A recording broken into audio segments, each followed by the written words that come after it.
I have a brand new ebook. You can buy it if you want, you don't have to. The information's in the description though if you want to.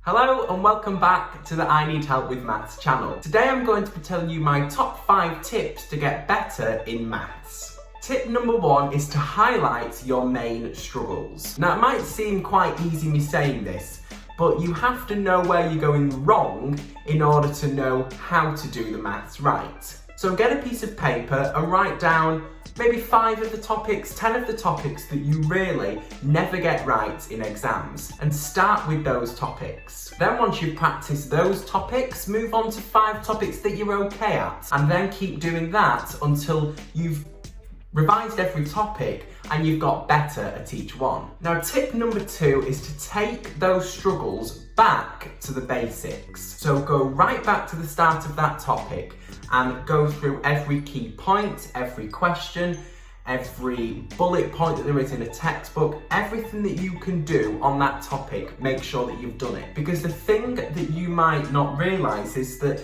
you're not failing at the whole of the topic, you're failing at just a part of the topic. And if you don't take that topic back to basics, you might miss out that subtopic, and then you're never going to get any better at it. For example, you're never going to be able to rationalise the denominator in a surds question if you don't know how to manipulate surds. So in that case, make sure you revise everything about surds, take it right back to the start and work your way up to rationalising the denominator. Tip number 3 is to use practice questions. I've said this on Instagram stories, on YouTube videos before, but the best way I think to revise is to use practice questions, because you are exposing yourself to what the questions are going to be like in the real exam and what you're going to be faced with when it comes to the exam. If you don't answer any practice questions, you're not going to get the feel of the exam, and you're going to be quite nervous when you first see exam style questions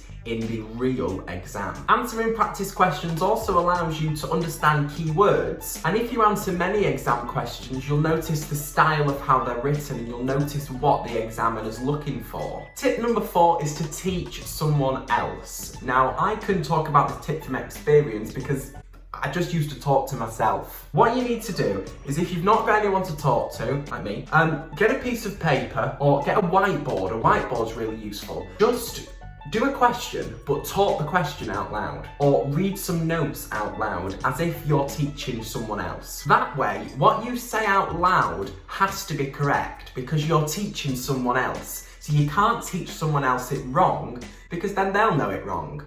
So you have to know that you've got it 100% correct before you teach it to someone else. It's also proven that if you do something with your revision, it's going to go in better than just doing nothing. So speaking it out, teaching someone else is a fantastic way of doing something with your revision. And my 5th topic is to mark your work. Mark the exam papers that you do using the mark schemes. This way you can highlight where you're still going wrong, and you're also not just doing the questions and pushing them to the side, because if all of the questions are then wrong, the revision was pointless and you've wasted your time. Hopefully this video was useful. It was only a short one, just sharing my top 5 tips to help you get better at maths. If you have any video suggestions, you can leave them on my Instagram in my direct messages and I'll reply to them as soon as I can. Thanks for watching and I'll see you in the next one. Bye!